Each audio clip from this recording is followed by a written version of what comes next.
Hi guys, this video, we are going to play with the loom. I have not even removed it from its box, so we are going to do this all brand new together. One thing I did do was I did cut the little tape though. So, this is loom. It's technically not a loom in the way most of us think of loom knitting. This is actually a weaving loom. Hence it says happy weaving. So this is actually weaving, not loom knitting, just in case y'all are wondering. Okay, so this is how it comes in the package. Oop, I gotta throw things at you. How it comes in the package. This little basic instruction booklet underneath. And I'm going to make sure we get the booklet to set this up because, oh, if it has to have, oh, looks like there is no specific directions. Okay, so I guess we're just going to use this little picture here to put the loom together because there are no other instructions for putting it together. Okay, so we have this little bag that has some pegs in it. Wow. Get all of those out. I was going to throw the trash on the floor, but then I got to bend over and pick it up, and I don't feel like doing all that. So we're not going to do that. You have to untape these three up here, because they taped 3 of them in so you can see them through the box. So we're going to take them out, as well as the ball of yarn, because they are also taped to the yarn they give you. I'm going to turn this over and dump out the little loom. Okay. It does have these little rubber feet, and it has holes on one end and pegs at this end, and the reason for that, in case you guys haven't seen, is so you can hook multiple of them together and make things like a blanket or make something that's bigger. I only bought one to start with because I don't even know if I'm going to like it. So we're going to see. So, and that's our other 3.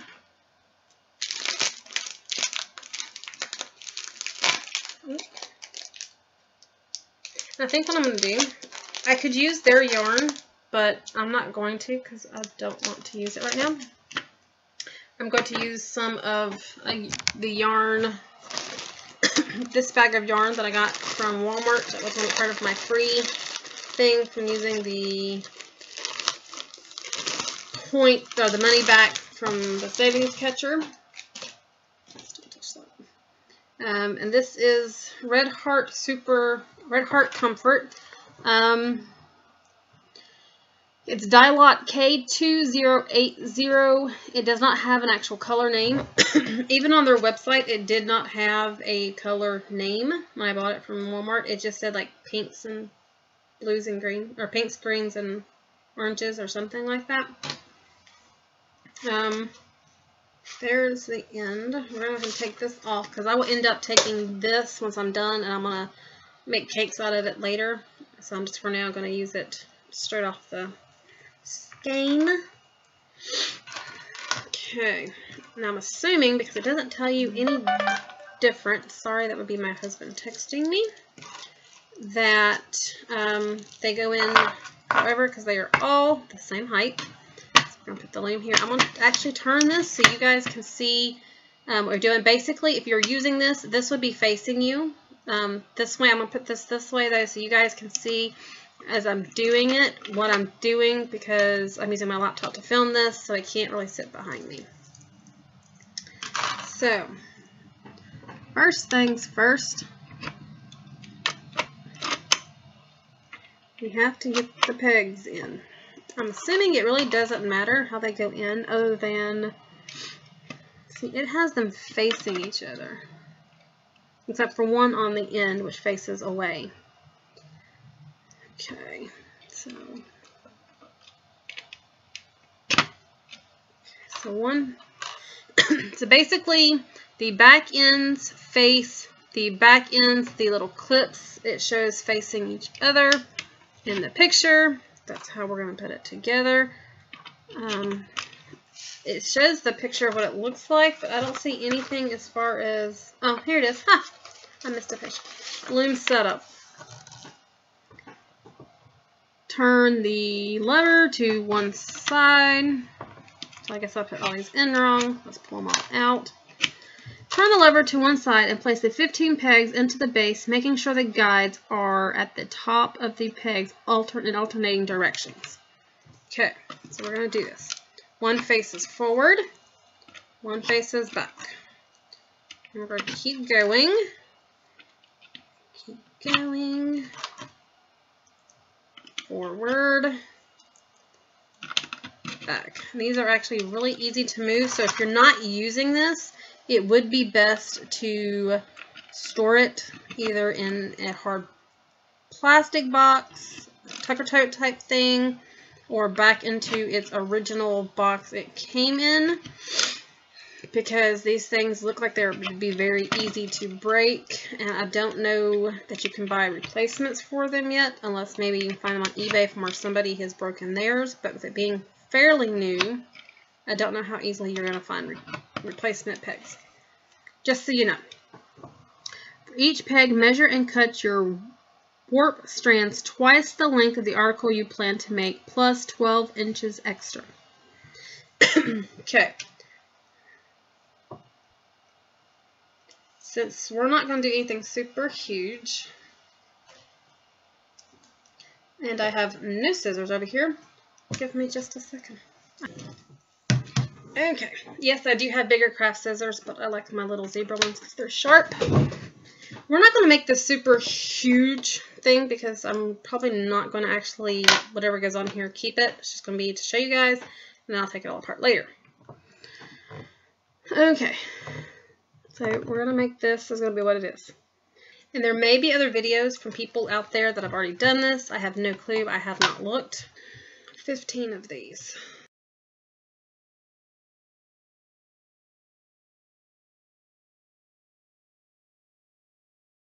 So basically, I'm thinking that if you wanted to attach multiple of these together, that chances are you're going to need a lot of whatever color yarn you're doing, because you have to make the pieces I'm cutting now, your warp yarn, the length of the project you want it, plus an extra 12 inches. So you're going to need multiple skeins of whatever kind of yarn you're using. I think I've got 15 here. We'll see as we go. So you're going to need quite a bit of yarn to make sure you have enough. Unless you're just going to do like multicolors and you're not too worried about it being anything specific. So we're going to fold them in half. Secure them on the little hand things. I'm assuming it looks like that's what it's doing with them.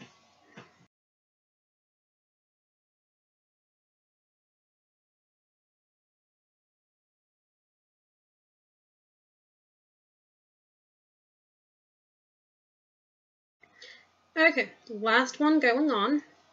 And I will say, if I don't like this thing, I might take it back and get my $20 back that I spent on it. So far, I'm not thrilled with it. Okay. All of the warp yarn strands are on. Now, you're going to hold your weft strand, which will be the one coming off the skein. And I am going to go ahead and pull this off some of that to make it easier. You're going to hold your weft strand at the top of the pegs and pull taut at each end. This actually goes, you don't want to be like on here, you want it to literally be sitting like in between according to the pictures. Because it says place the weft between alternating gauges, which would be the way it is, laying in between like that. And then we're going to pull it down through the center of the pegs. I'm going to stick my fingers in there and kind of push it down a little bit. And then we're going to rotate the lever to the other side, like that. And I don't know if you noticed, but the pegs switched places. I don't want to do it again because it'll mess it up. And then you make a loop holding your strand of yarn. You got to kind of weave it. Yeah, I'm having issues. Sorry, I do that a lot. You want it to come around there. Okay. You want it to come around so that the yarn's on the back. You can't even see it. I'm sorry. On the back side of this peg. And then it's going to kind of, like mine doesn't want to just like lay flat across and go that way. So I have to kind of help it out a little bit. So there's still a little weaving going on here. Maybe I'll get better at it. Like that. And then you want to hold your little loop right here from where it comes around and pull it down through the guide. And then you want to tighten it up so that it's against the peg. You don't want to like snug it super tight, but you want to kind of pull a little taut. And then, because you don't want to bend the little peg leg things. If you pull it too tight, it will cause these to bend and it could cause them to break. And then you take this and you're going to go back that way, just like that. Then you're going to, pegs are going to switch position. And you're going to keep going. I think part of my problem is I'm doing it for you guys to see. And so I'm having a little bit of issue getting it the way it should be. Because I'm also working this from the back side versus the front side, which is where you, of course, are supposed to work this from. Taunt, and you turn.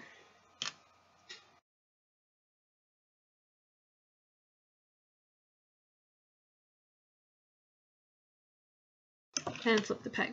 So I'm going to pause this because I don't want it to be super long. I'm going to go ahead and do some of this since I do have a strand, and then I'll come back and show you what it looks like. All I'm going to do is keep going across the top, switching the lever. But I'm going to turn it around so that it's facing me, knock some of this out, and I'll be right back. Okay, you guys, this is as much as I'm going to do. Sorry. This is as much as I'm going to do on it, mainly because I wanted to show you how to finish this off. And in order to finish it off, I would basically end up frogging this and starting all over again in order to make something out of it by finishing. So we're at this point.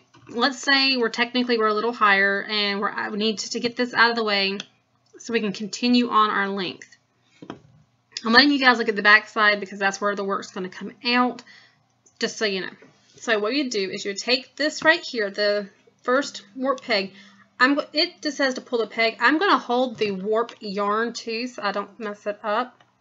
But you're going to pull it free from the little loom. And you're going to hold it. And you want to do like that. You want the string to come up with the peg and your working stuff to come on it. Leave that back here and put that peg back in there. Then you're going to move on to the next one, holding your warp string again. Pull it free of the loom. You want your work to come down, the peg to come out. You're leaving it on the, that's why you have all that extra, hang on a second, warp string down here, is your work is going to slide down this so you can keep going. That's why you want these to be the length that you're actually going to work. I just kind of guessed at it. I'll probably make like a little wallet or bag or something later out of it once I frog it and redo it.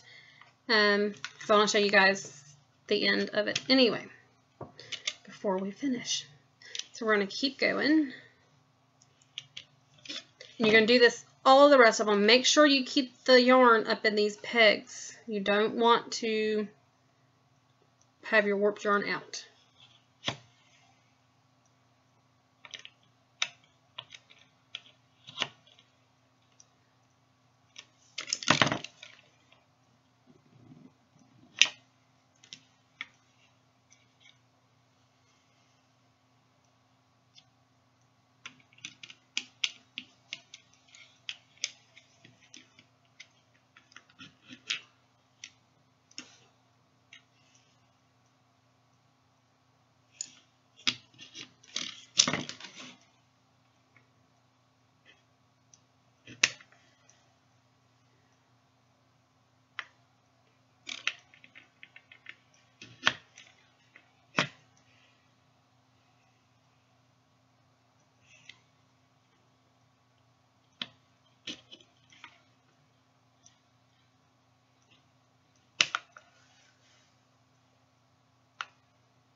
all I'm doing is pulling these strings for the ones I've already done kind of back tight a little bit, because they're getting kind of loose and it's messing where I can't see the other strands easily. I'm going to grab it and rip it off of the peg, and we don't want that. So I'm just going to tighten these back up.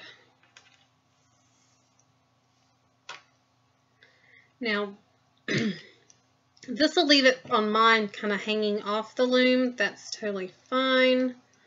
It'll look like it's still on the loom, even though it's not. It'll be hanging back. And normally you would have it kind of down. It'll keep going down off the work somehow. I don't know. We'll do a few rows after we get it down in a minute. I was worried I'd pull these strings as I'm pulling.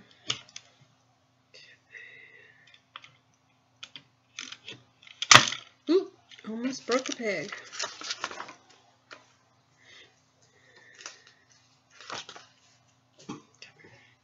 Make sure I have the instructions on the right page so I can look at it when we're done. We can move on to the next step. You're almost done. You can tell they're getting in the way of each other. That's why I was pulling these strings a little tighter, because I kept pulling on them and almost pulling them out of there as I'm trying to work. And as you get towards the end, it'll be a lot looser, and you'll have a lot more as you're pulling that want to just kind of flip. And remember, you will have that one little strand hanging out from where you first started weaving. It doesn't, I'm assuming it'll stay and it won't go flying and undoing all of your work. But just to be on the safe side, I'm going to hold it as I pull it.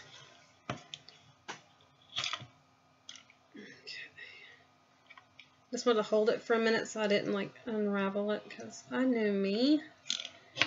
I can be a hazard to my own work with things. Through. Okay. Now, they say your work should be laying on the table. Granted, I think they did more than I did on this before they pulled theirs off. Which is probably why mine's not laying flat on the table, because I didn't go as far, because they went almost all the way to the tippy top before they pulled them off. Okay,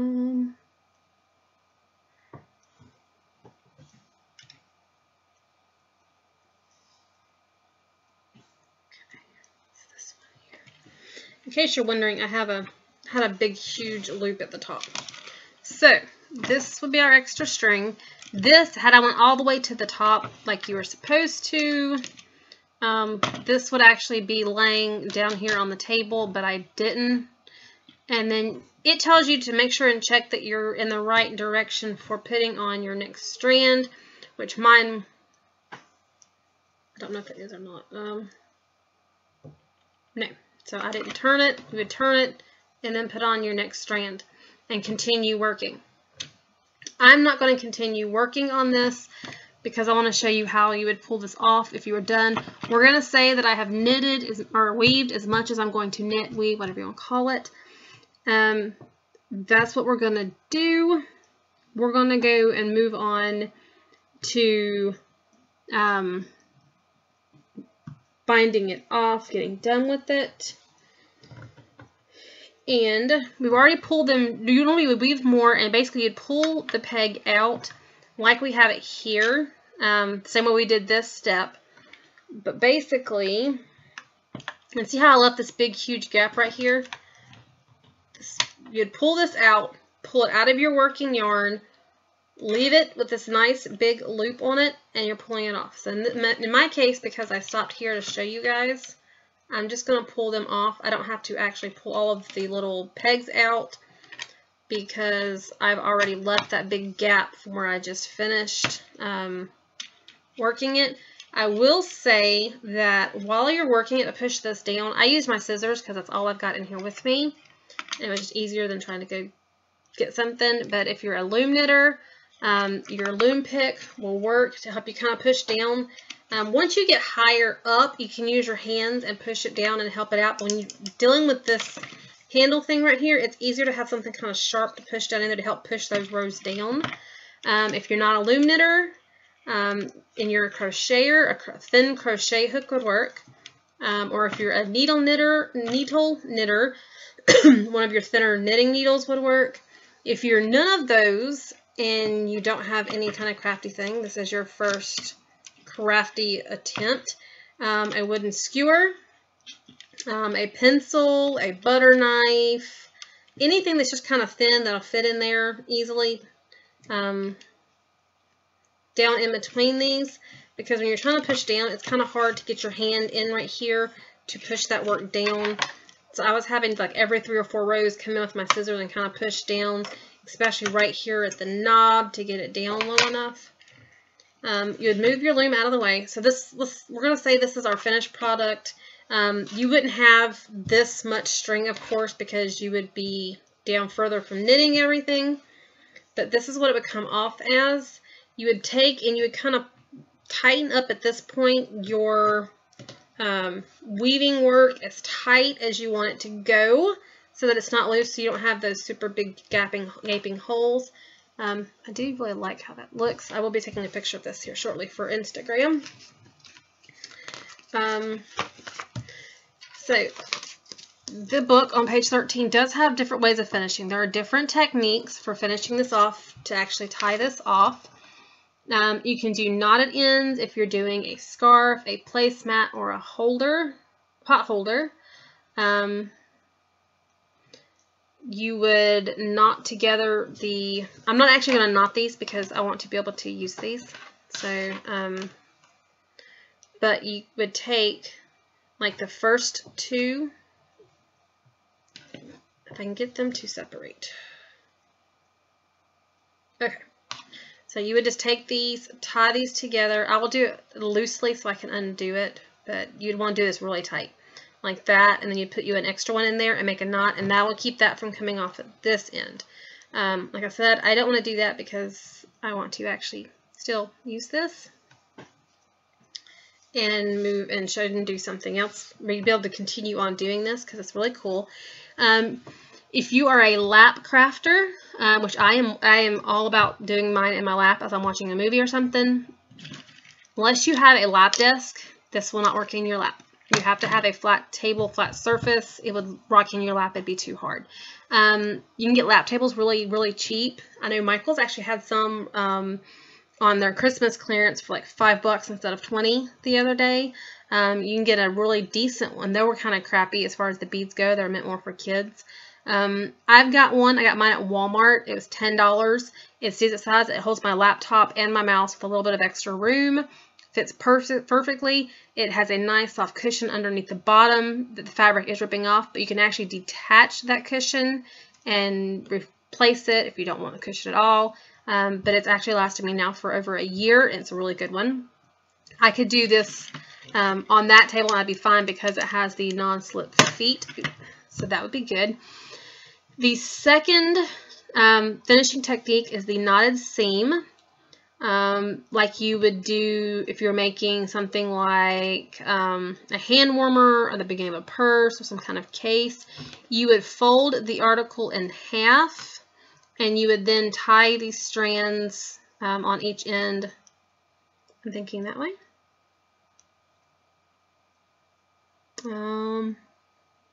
Fold the article in half, tie opposing warp strands together, and then trim to the length. So yeah, so instead of doing like these two to these two, you would take the one from your very first, that was on your very first peg, and the one from your very last peg, and tie those together, and that would create it. And same as the loops, and then you would trim off the excess to make it to the desired length.